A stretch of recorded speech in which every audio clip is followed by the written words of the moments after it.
From now on, we're gonna face in the second half presentation of me sharing about my things that I did that I learned in international finance course of International Business School. So, before we do, let's see what we've learned so far. So, the first thing that we're gonna cover is the managing currency risk. The second is derivative securities. The third is call and put option. The fourth is put and call parity. With the swaps and the stakes, and the last thing is their current investment. So this is all of these six things that I learned that we've learned in the class of international finance after our midterm, which is our second half meeting. So the first we're gonna talk about managing currency risk. So there's a two or three options that we can do in managing currency risk. The first is operational techniques, and the second is the financial contract. With most of all, the most common one is the managing through hedging. So the hedging is to establish a situation opposite to its initial foreign exchange exposure. For example, in the managing currency risk through hedging, we have two options, which is the long positions and the short position. If we do the long position offset with the short position, and if we facing the short position, then we offset it with the long position of the same currency risk.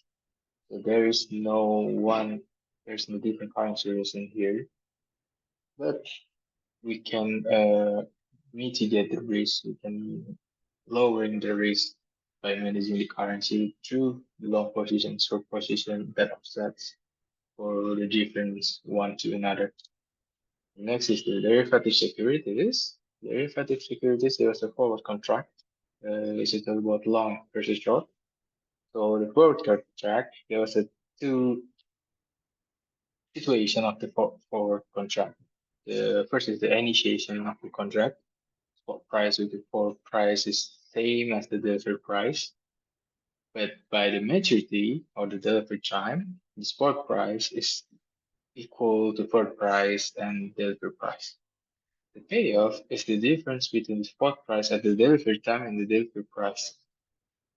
So there is a difference of the spot price and the delivery time and delivery price, which is the delivery time is the spot price and the maturity, and there was the initiation of the contract. So let's see in here if we do like in the set in the left on the picture on the left there is a hedge derivative. Longs versus short. The long position is the one that goes up, and short position is the one that goes down. To cover the long position, we take the short position to meet up in the one-time section, the number 7 in here, that call the spot price at maturity. So the spot price at maturity will be in the same position of the cross section of the long price and the short price.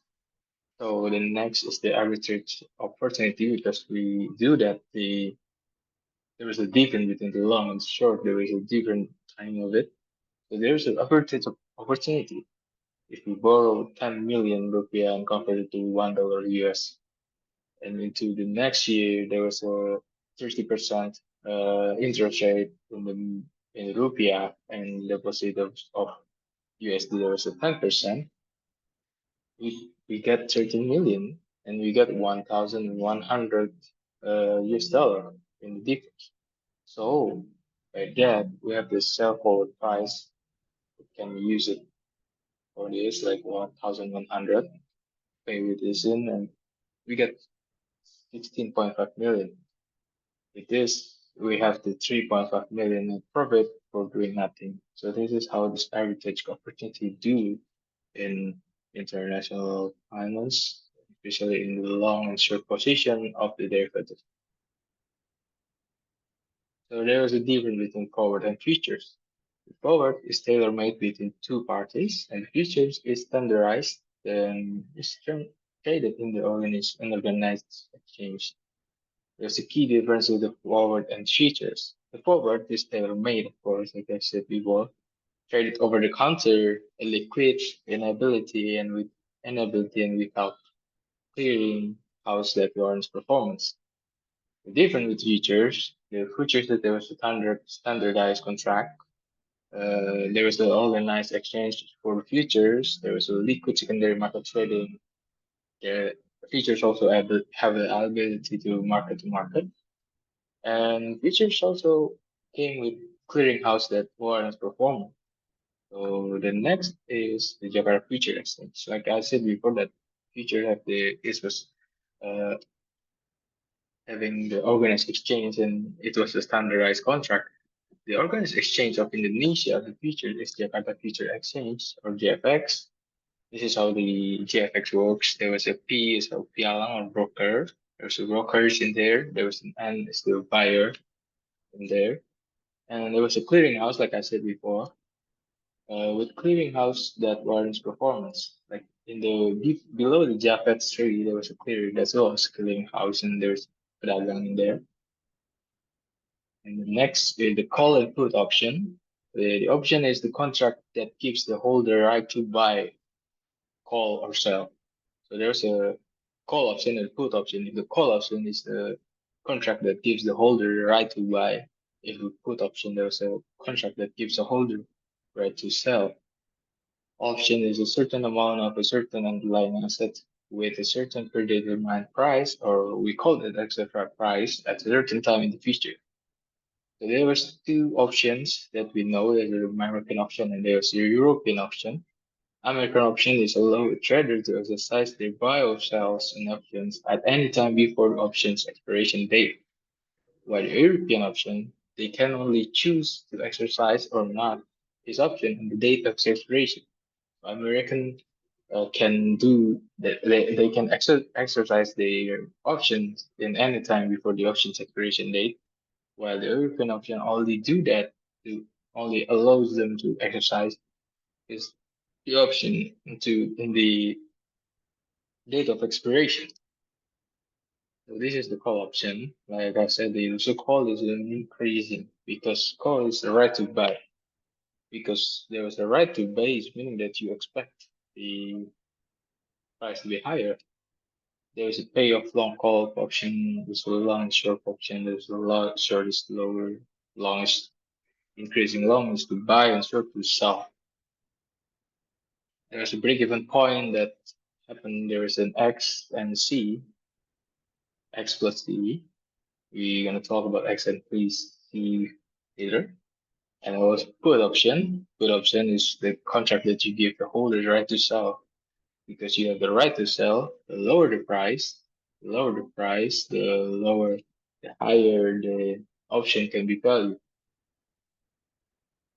So this is the premium option. Then there is a factor that can affect the premium option. The first factor is underlying asset value. There was a positive effect of the call option, and negative effect of the put option. Because if the asset value is higher, then the effect on the call and premium option is going to be higher, different with the underlying asset value in the put option. If the underlying asset value is negative in the put option, the premium option is always also decreasing. Volatility both of the call and put option giving a positive impact of the premium option because it's showing that there is a transaction happens between this exercise price. Also, the call option, the affecting the call option is negative while put option is positive. Maturity in year, there was plus then negative in put option, and there was a call option, there was a positively affecting the premium option. Dividend, also a negative effect on the call option. But in the put option, there was positive because dividends showing that there was a lowering the price of the premium option, showing that there was a if they distribute dividends, the price is going to be increased. Interest rate also call option is giving effect positive because the interest rate is increasing, then some of it not. So call option is going to be increasing while put option is going to be decreasing. So this is what they call the C and the X, as I said before, the arbitrage and put call parity. C minus P as zero minus X divided by 1 plus RF risk-free rate to the power of T, maturity times of the years. So this is the payoff. There was a So this is how the arbitrage going. So there's no arbitrage opportunity then after this. There's a leverage combat equity. There's a long call and short call is equivalent one to another. And there's no arbitrage opportunity left off after this. The next is swap.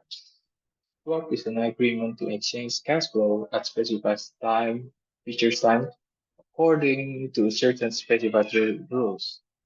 So there was four type of swaps: foreign exchange swaps, interest rate swaps, currency swaps, and interest rate and currency swaps. So this is the interest rate swaps, same currency. So the start of the principal exchange, there was nothing in the start and the end, but in the periodic there was interest rate change. This is the same currency. So the swap is only in the interest range. The one giving the fixed exchange rate, interest exchange, and this on the left giving the floating, receiving the floating from the right.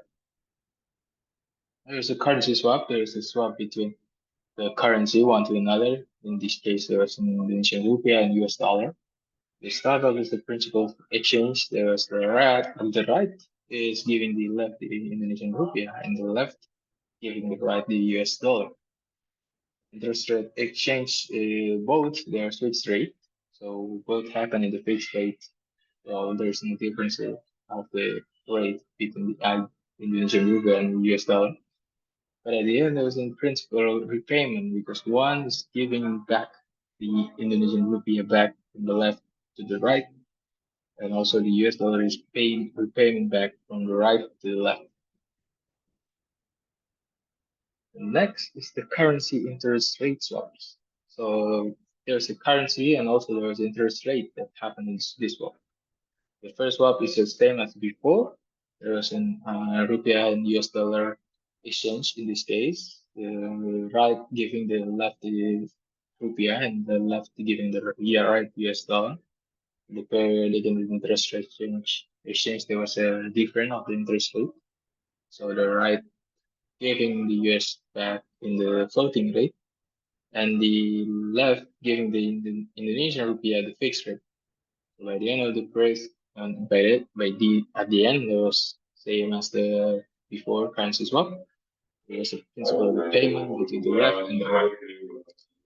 The next is direct foreign investment. There was two motives that happen after direct foreign investment. The first is revenue related motifs, and the second is the cost related motifs. The revenue related motifs is a careful plan, enter profitable markets, exploit monopolistic advantages, and react to trade restrictions, diversity, diversify internationally. With the cost-related motifs, there was a fully benefit from an economies of scale. There's used foreign factors of production. There's used foreign raw materials. Used foreign technologies and react to exchange rate movements.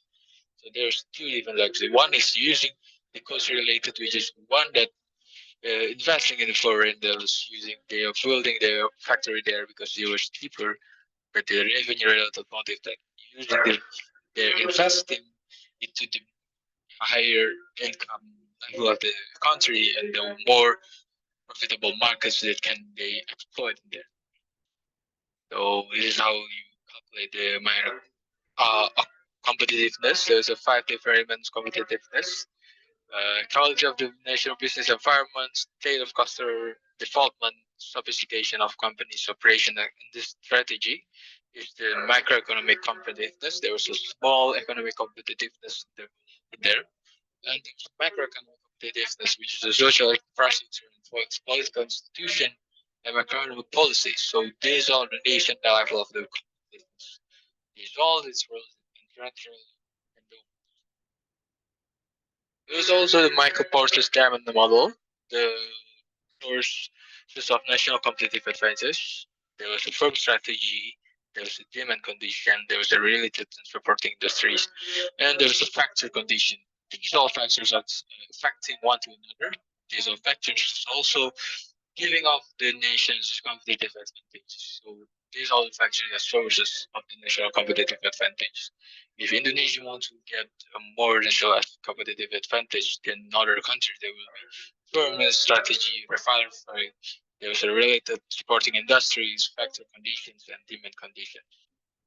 So there's all from me. Thank you very much, and we're gonna see you in the next feature. Maybe we can meet. Thank you.